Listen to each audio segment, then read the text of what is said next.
बिस्मिल्लाहिर्रहमानिर्रहीम। अस्सलाम वालेकुम। उम्मीद है कि आप सब लोग ठीक होंगे। तो आज मुझे बाजार से ये लड्डू लेके आए थे जिनको टॉफी कहते हैं। तो आज हम लोग इनका मुकाबला करेंगे। तो देखते हैं कौन जीतता है। मेरे दोनों भाई अली और मुली में साथ है, तो देखते हैं कौन जीतता है। चलो अली शुरू करो। चलो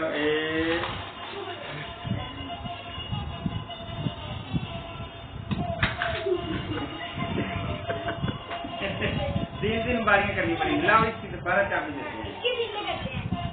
हाँ, हम दोबारा देखते हैं।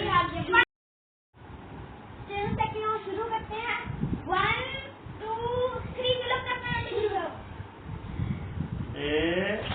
वो अली का गया।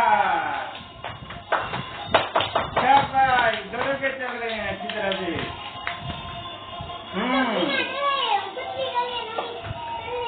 हाँ, देखते हैं। अली का जीत रहा है, अली का जीत गया, अली का जीत गया।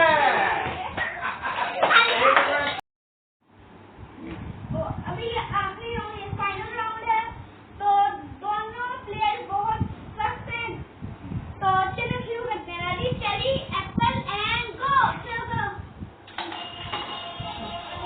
चले भाई, तीसरा राउंड शुरू है। देखते हैं कौन जीतता है।